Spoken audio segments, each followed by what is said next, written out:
Sebagai kota seribu sungai, kota Banjarmasin punya ikon yang sudah mendunia. Apalagi kalau bukan Pasar Terapung. Iya, dan kondisinya memang tidak seramai dulu ya, Zin. Tapi statusnya sebagai atraksi wisata berhasil membuat pasar ini tetap eksis. Betul sekali, dan uniknya nih, meski zaman ini kian modern nih, sejumlah kebiasaan dari nenek moyang masih berlaku di sana. Betul, Zen. Seperti masih adanya sistem barter atau tradisi membawa tangkai buah sebagai bukti bahwa buah yang mereka jual adalah hasil dari kebun mereka sendiri. Wah, ini saya jadi pengen ke sana.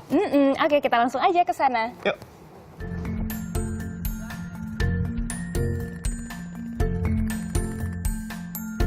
Kota Seribu Sungai, begitulah julukannya. Denyut kehidupan tak hanya nampak di jalanan kota, namun juga di sungai-sungai yang membelah. Seperti di Sungai Martapura. Anak-anak sungainya menyajikan atraksi sosial budaya paling menakjubkan. Pasar Terapung. Salah satu pedagangnya adalah Marsinah. Sebelum matahari naik, ia mempersiapkan dagangannya, limau atau jeruk. Hasil kebun sendiri ini biasa ia jual Rp1.500 per buah. Saya jualan dari sudah 18 tahun. Yang saya jual itu hasil sendiri dari ladang. Yang dijual itu jeruk, pisang, rambutan, pucuk sengkong.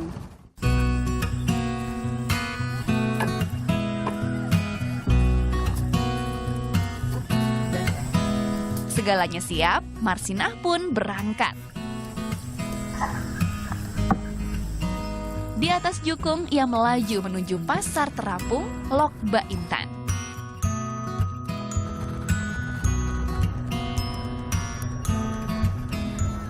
Disinilah Marsinah berbaur ditelan hiruk pikuk pasar bersama sesama pedagang, para pembeli juga wisatawan.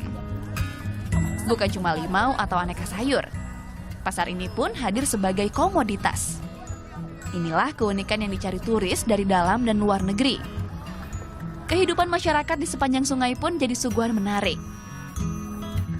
Deretan rumah berbahan kayu menyajikan pemandangan khas bumi Borneo. Biar makin sedap, lengkapi kunjungan dengan mencicip jajanan tradisional yang juga dijajakan di atas sungai. Nah, di pasar tradisional ini, sistem jual belinya pun juga masih tradisional, yaitu masih sistem barter atau tukar-menukar. Lalu selain menjual kebutuhan sehari-hari seperti buah-buahan dan sayur-sayuran, saya pun dapat menemui makanan khas Banjarmasin, yaitu, Bu, ini namanya kue apa, Bu? Roti wajah, roti beras dijual bisa. Roti beras, sama itu? Kue cincin, lumayan buat sarapan. Mau, Bu, ini sama itu? Berapa satu-satu? Ya. Mayoritas pedagang di Pasar Terapung adalah wanita. Mereka datang dari beberapa kampung yang tersebar di sekitar anak Sungai Martapura. Apa yang mereka jual tergantung hasil kampung masing-masing. Nah, kebetulan ada perbedaan yang menarik di pasar Lok Baintan. Buah-buahnya itu pada masa lampau dia menjual selalu dengan tangkainya. Ini kan sebuah simbol bahwa yang dijual itu benar-benar hasil yang legal, baik secara agama maupun secara hukum ya.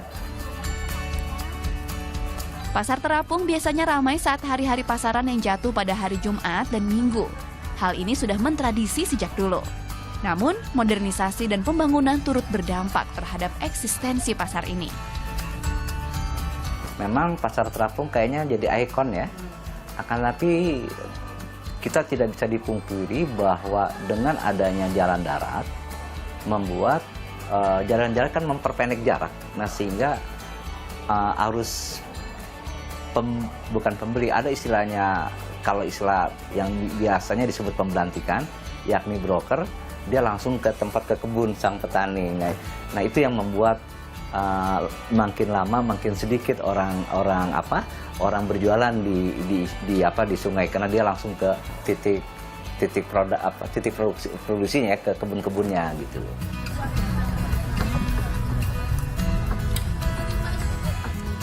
Pasar Terapung tidak memiliki organisasi seperti layaknya pasar daratan. Tidak ada catatan resmi soal jumlah pedagang, pengunjung, atau pasokan dagangan. Namun, perannya sebagai daya tarik wisata membuat pasar ini eksis. eksis.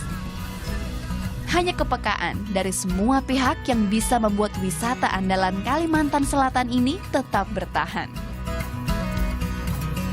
Lucy Afrianti, Agus Fahmi melaporkan untuk NET.